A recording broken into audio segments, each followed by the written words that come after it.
going back to the trig functions, when they say sine theta is opposite over hypotenuse, what you got to understand is theta is a neutral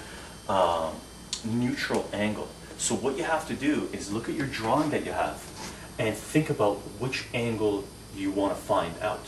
Now with triangles, the things to keep in mind is the sum of the angles is equal to 180. So if this one's 30 degrees and this one's 90 degrees, 30 plus 90 is 120. You subtract that from 180.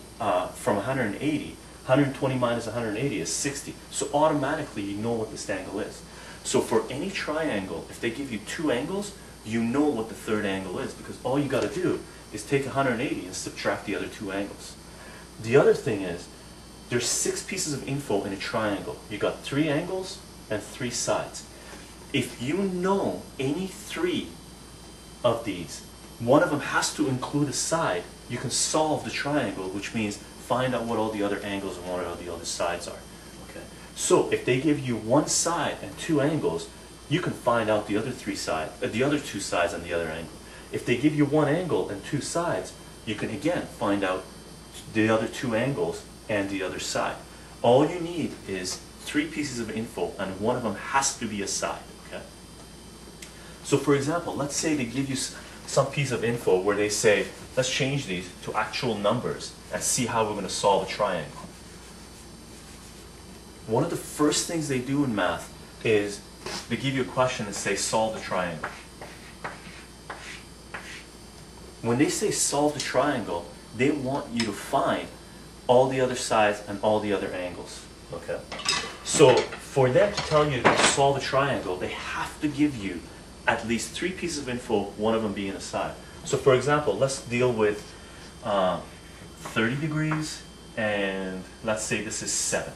Okay? Now, 30 degrees and 7, where is our third piece of info? Our third piece of info is the right angle. This is 90 degrees. So whenever they tell you that you have a right triangle, they're already giving you one piece of info, which is 90 degrees. Now, if you know this is 30, and we know that the sum of the angles in a triangle is 180, then all you do is go 90 plus 30 is 120. 120 minus 180 is 60. Okay? So if you know 2 pieces of information, you can get the third one. What I'm going to do is I'm going to change up the colors here so you know which pieces of info we have and which ones we're solving for. So this was 30 that was given, this is 7 that was given, and this is right angle, which is 90. So we just solved for one of the angles. Now what we want to do is solve for these 2 sides. Let's call these x and y. Okay? The way we're going to do this is we're going to have to decide which side we want to solve. So this is mentally, you're going to have to make a choice. Do you want to solve for x or y? Well, let's decide that we're going to solve for y, okay? So we want to solve for y, then you got to decide which angle you're going to use. Are you going to use the 60-degree angle, or are you going to use a 30-degree angle? It's up to you. Now, you stay away from the 90 degrees. The 90 degrees you're using as a reference for you to understand that this is a right triangle, okay? You never deal with the 90-degree angle in these functions, okay, or in these operations, okay? So, let's say we want to solve y, and we're going to use angle 60. So what you do is, mentally, you put yourself at angle 60. So if you're sitting here, which one of these are you going to be able to use? Now, 60 degree is going to be your theta. That's your general angle. You have the hypotenuse, so you take a look at these functions, and the only 2 that have the hypotenuse are sine and cosine. You can't use tangent because it's got opposite over adjacent. So you're going to use 60 degrees and the only side that they've given you, which is the hypotenuse. So we're either going to use this or this. Now, since we chose to use since we chose to use 60 degrees, that means y is adjacent to the 60-degree angle. Now, some people confuse themselves and say, oh, this is also adjacent to 60 degrees as well, but this is the hypotenuse, so this doesn't count as being adjacent. This is always the hypotenuse. So the y becomes the adjacent. The x is opposite from 60. So if we're going to use 60 degrees, we're going to use the adjacent one. So we're going to use cos.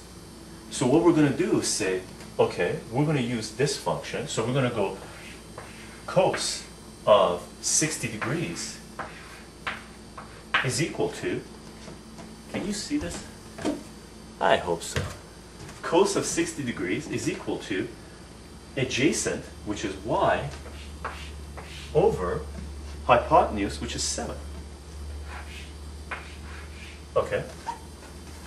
So the whole purpose, everything that you need to do right now is get y by itself.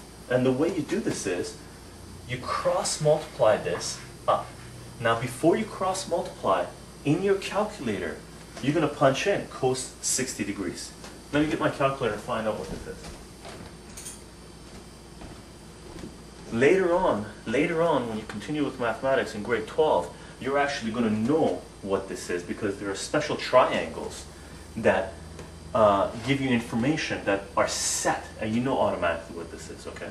So what you're going to do with your calculator, you're going to go 60, and you're just going to go straight up cos.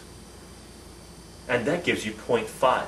So cos of 60 degrees is 0.5. So what you have here right now is, let's actually do this. So this becomes 0.5. Are we on the board? We're on the screen. 0.5 is equal to y over 7. Right? Now what you're going to do is cross multiply the 7 up. So I'm just going to go over here. You're going to have y is equal to 0.5 times 7. So y is going to be equal to 0.5 times 7. And that's equal to 3.5. So y, the answer for y is 3.5. Okay? Now we need to find x. How are we going to find x?